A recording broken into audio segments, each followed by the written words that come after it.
Hello, everybody. Good morning, good afternoon, good evening. Welcome back. We're going to be starting part 3, chapter 5 in the book Power of the Magdalene, written by Stuart Wilson and Joanna Prentis. So part 3 is titled The Essene Drama Unfolds.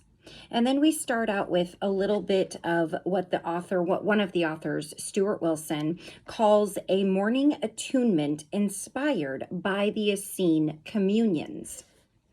Angel of Harmony, help us to tune our lives this day to Mother Earth and Father Sun. Help us to work with joy and share all that we have with love, so that when evening comes, we may find peace. And chapter 5 is titled James in Israel. So again, remember, this book is written in an interview fashion, question and answers. So I will say the name of the person asking the question and then the name of the person answering, okay? So we have a little opener here. About the same time as our first book was published, Joanna booked herself in for a past life session with our friend Kathy Welchman. And we learned a little bit about her earlier in the book. She's from someplace in England and contributed based off of a past life that she had to this book. And this was a few weeks later. Kathy came to see us for a reciprocal session. Joanna put her into an altered state and asked her to connect with any life she may have had in the Middle East about 2,000 years ago. Once she had connected with a life at that time, Joanna asked her what she could see. Kathy, the ground is dry and dusty. I'm seeing palm trees. Now I can see houses. It's hot. I think I'm going to a meeting. I'm expecting to see someone there. I see a seat, a bench built into the wall, and there's a man there motioning for me to be quiet. I sit down beside him. Just round the corner to my left, I can see a courtyard and a lot of light in it, and that is light with a capital L, and they did differentiate using that word with the capital L versus lowercase in, I think it was the first video I read, or did on this book. It's in a circle on the ground. So I skipped a part. A lot of light in it. It seems to be an inner group, and they're in the light, in a circle on the ground, dressed in long robes, and they're in some sort of communion, linking in some way. And there is one who stands out. It's as if he glows, and I'm watching him. I'm not very old, about 13, sitting in the shadows, just watching these other people there. I can't hear what the speaker is saying. The light is all around his head, like a rose color, and they're receiving color from him. How I'd like to be a part of this. I know I should be there. I have been guided to be there. Comment by Stuart. By the time the whole story had unfolded, it became clear that the speaker was in fact Jeshua ben Joseph. At this point, probably sometime during his ministry, Jeshua was probably connecting with a number of groups such as this one. The light round his head must have been his aura. The session continues. Kathy, now the speaker has left the group and approached me. He's telling me my time will come. I'm only 13 and I know I will have to go to Mary first. Joanna, which Mary is this? Kathy, Mary Salome. Comment by Stuart. Mary Salome was one form of the name of Helena Salome, a sister of Mother Mary. The session continues. Joanna, what is your name? Kathy, I am called James. Now that James has identified himself, we will use that name. Joanna, what is this place called? James, it's called Gedi, Ein Gedi. I live near it. Comment by Stuart.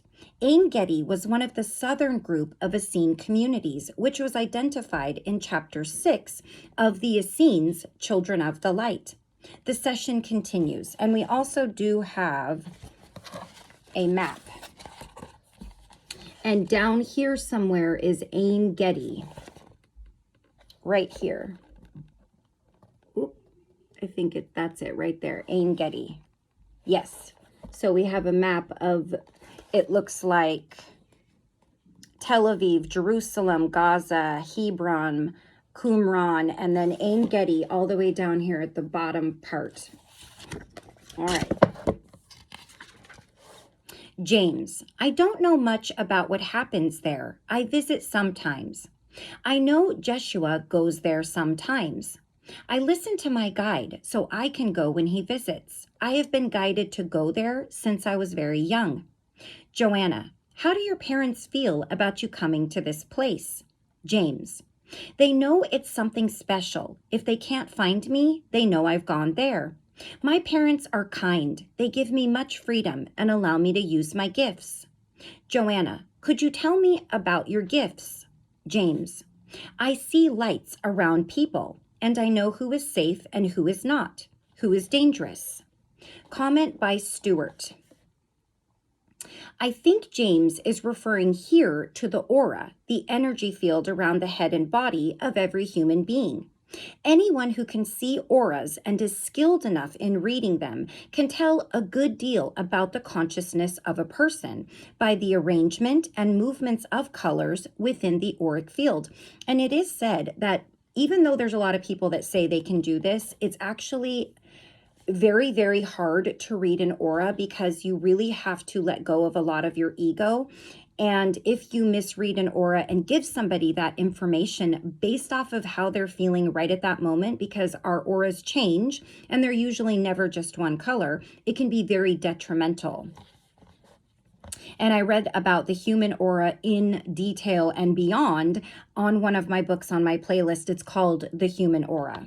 If you're interested in learning more about the aura, check that one out. The session continues. Joanna, who are the dangerous people? Are the Romans the problem, the danger? James, no, it's the leaders of our people, the priests. There was a pause here while Kathy breathed deeply. James, I have been to Ein Gedi again, but this time it is different. I must go to my parents and tell them we must go to Egypt, where we'll find Mary Salome. I know there's something very wrong now. I don't understand, but it's not right for us to be here anymore. Joanna, are you still 13? James, I'm still 13, but we must leave. The energy has changed, completely changed. It felt good before, but everything's different now. There's a big shift in energy, as if something is breaking and moving apart, moving on. I have to go back to my parents. They sense the energy has changed and asked me what's the matter. And I tell them I've seen Jeshua, but not as I would expect to see him. The energy is different. Something has happened to him. I don't know what it is. When he came to the group, his feet had big holes in them, and it scared me. Joanna, nobody told you what happened to him? James, no, but I know something has changed about him. Jeshua said we all have to go and go quickly. The followers of Jeshua are in danger. The priests will root out anyone connected with Jeshua. The followers will be in great danger, and we must leave. My parents say, can't we delay a little and tell our friends? But I say, we must get the pack animal, the mule, and leave right away. Make our way to Egypt, and we will be guided. So it begs to question, if the disciples and the followers were so fearful, it makes every sense in the world to me that out of that fear, what was recorded greatly, much of it in the Bible, is not correct. It was, and they put in there what they could understand, what they felt would be acceptable, and would not end up them being shunned or killed like Jesus. Comment by Stuart. James sounded quite anxious and confused at this point. It is not clear whether he was seeing Jeshua himself or an image of Jeshua when he was bilocating. Later in this book, we had confirmation that Jeshua was able to bilocate and appear in two places at the same time. If this event, which James is describing, happened after the crucifixion, then he was probably seeing a bilocated image, otherwise known as like a soul aspect. The session continues, which, by the way, we all have more than one soul aspect, but we're not aware of it, but Jeshua must have been. Here there was a long pause and a sense of time passing in the life of James. We've traveled a long way now. We've met people who are dressed like us, but I know they're not just ordinary travelers because they have light around them. We've met people of the light all along the way. We are taken in along the way by other people who see our light. But we must find Mary Salome, and she'll tell us where to go next. Joanna, do you know much about Mary Salome? James, she's one of the inner circle around Jeshua. Joanna, what is your mother's name? James, my mother's name is Elizabeth, but we call her Liza. Joanna, what about Joseph of Arimathea? Is he known to your family? James, yes, he's a friend of my family. He's very old and he's given me some instructions on sailing. Joanna, is he one of the teachers of the Essenes? James, only for those who are interested in foreign lands and traveling, the Celtic lands far away across the sea. He has a different light around him, mainly concentrated around the head and neck in rainbow circles, blue and pink and violet, and it's very pretty. Comment by Stuart. An interesting section because it shows how different things look to a 13-year-old. No doubt Joseph taught many things, but for a boy, the interesting things would be ships and travel to exotic foreign lands. So that's what Joseph talked about when he saw James. The session continues. Joanna, have you reached Egypt now? James, yes, the energy is quite different in Egypt. So much has been gathered and learned here, and my parents like it here. We've reached Alexandria. We call it Essene, and there are piles of food and fat goats, and the people live well here. Joanna, so in the area you came from, the food was scarce? James, it was. We didn't have a lot of food, but what we had was shared equally. Joanna, so this is a better place? James, yes, very prosperous. The people look happy. They have rounded faces and they're not scared. Comment by Stuart. As we discovered during the research for the Essenes Children of the Light, Alexandria at Lake Mareotis was one of the original or main stem Essene communities. As such, it was a natural place for Essenes in trouble to head towards. There were few safe havens in the Essene world, but the community at Alexandria was certainly one of them. The session continues. Joanna, how long do you stay in Essene? James, we must wait while my parents recover from the journey, and we need to find out what is happening with the group around Jeshua.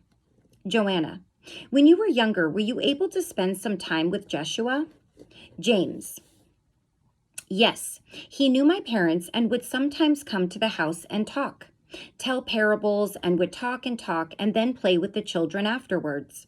You could see his energy affecting all the people. What lucky people. And they probably had no idea. It's amazing. They had no idea what he would be or who he really was. Isn't that amazing? It fascinates me. The story of Jesus, the person, really fascinates me. Joanna, as a small child, did you feel you got more from the energy than the words? James, of course, I didn't understand some of his words. I was too young, but I watched the light.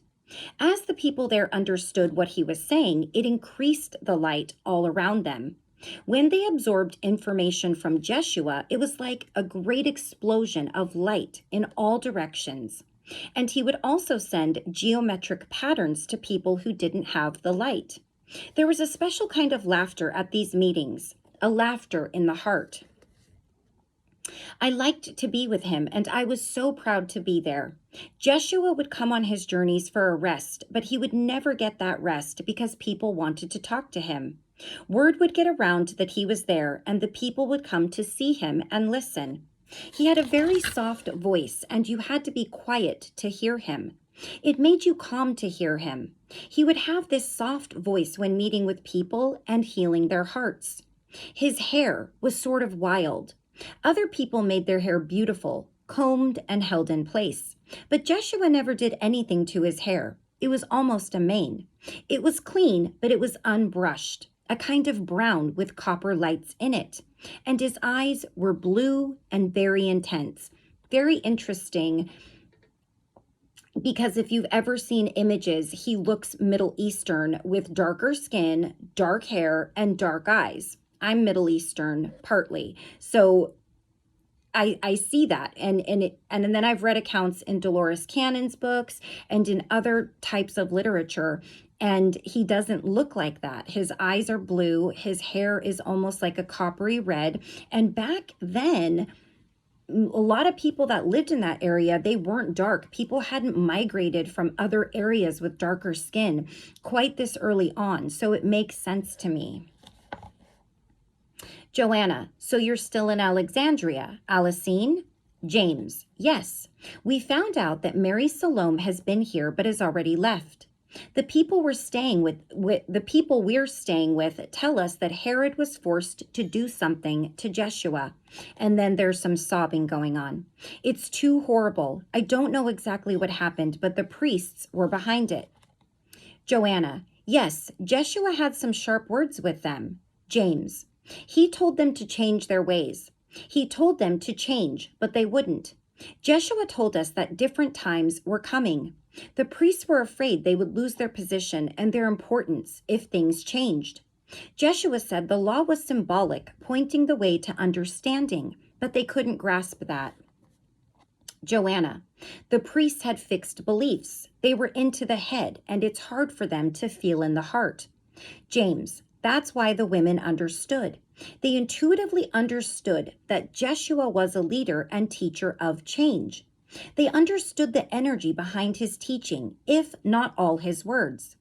And it's interesting because in reading about people that tend to be more spiritual or have spiritual awakenings, it is said that women, it tends to happen to them more, and they can tap into this intuition and knowing a little bit easier, if not a lot, more than men. No offense to the men, but it has been studied scientifically, and there are many examples like this that point to that. It doesn't mean it's not possible. Anything that you desire can be possible if you're desiring an uplift in the spirit and an awakening and to learn. But it more than likely happens to women. They could all be standing around there and listening, but who's understanding intuitively a little better? The Essenes we're staying with know more than we do about what has been happening.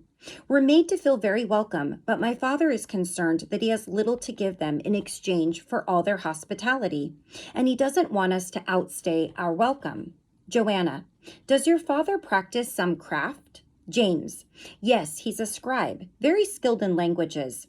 I understand his connection with Egypt now. He has translated many scrolls in his life, and some of these came from Egypt. Joanna, an Essene called Daniel ben Ezra also worked with scrolls. Does your father know him? James, yes, he is related to us. Daniel ben Ezra was the main character described in our book, The Essenes, Children of the Light. Although a number of other individuals contributed to this account of Essene life, the core of the book is Daniel's story. James thought of Daniel as an elder brother, but we were able to ask Ilariel about this in a later session, and this was his response. Ilariel, they were cousins. James's grandfather was called Benjamin, and he had a great interest in astrology. Benjamin had two sons who were astrological opposites, the sun sign of one brother being the rising sign of the other. He gave them names to reflect that, calling one son Ezra Nathaniel and the other son Nathaniel Ezra. When Ezra Nathaniel married, he had one child, who was Daniel. Nathaniel Ezra married Sarah, but she died. He then married Elizabeth, and they had one child, who was James. This is why James was so much younger than Daniel, because he was the child of a second marriage. Okay.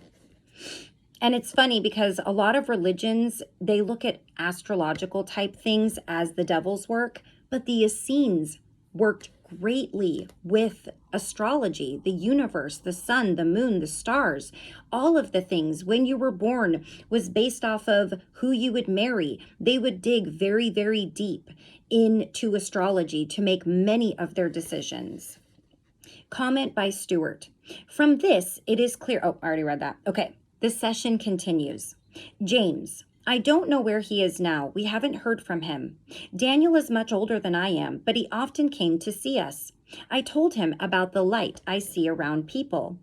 Joanna, have you a favorite story about Daniel?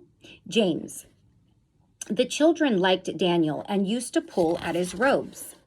Because he'd often been traveling about with Jeshua and between the communities, he would bring little things back for the children. So they would tug at his robe and say, "You must have something," because Jeshua put light into stones. Daniel got into the habit of bringing little pebbles back, and he used to spread out these pebbles and say to the children, "Which one has Jeshua put the light into?" And those children who had the gift always used to pick these ones out. Some children would just pick a pebble because it was pretty, and they would feel hurt that they hadn't chosen the right one. But Daniel used to tell them, "The next time Jeshua comes, give him your pebble and he'll put some light into it." So in the end, they didn't mind too much. Daniel was good with children, but he didn't really know much about children, and we thought he was very serious. Gives a sigh. We never saw Daniel again after we left for Egypt. That's sad. I know my parents missed him, but they never spoke to him again. Comment by Stuart. This all helps us to get a more rounded view of Daniel and to fill out the picture which emerged from the Essenes, children of the light. Seeing him relate to children in this way shows another facet of his character and helps in bringing him to life for us. It is interesting to speculate that there may still be pebbles on the beaches of Britain, which Jeshua had infused with light when he visited our shores. And if I do remember that book correctly, yes, Daniel was a very serious soul. So when they were interviewing him, only once he met with another soul who had been in Essene, I don't remember if it was the same community, but they figured out that this other soul was an Essene, did this personality kind of shine through a little bit more. And I feel like I'll need to read that to you guys if you want to hear it when we're done with this. I don't know if you like to dwell on one topic too long, but if you're interested in me reading that down the line, I certainly can. Now let's take a look at chapter 6, because that's the end of chapter 5. Oh yeah, it would be too long to read. We're already at the 22-minute mark. So we're going to stop right there. And in the next video, we're going to read chapter 6, James in Gaul and Britain. And of course, it's still written, I believe the whole book is written for the most part in an interview form. So hopefully that's okay with you guys. So thank you all very much for joining me. I love you all so much. And until I see you again, take care of you, take care of those around you. Bye-bye.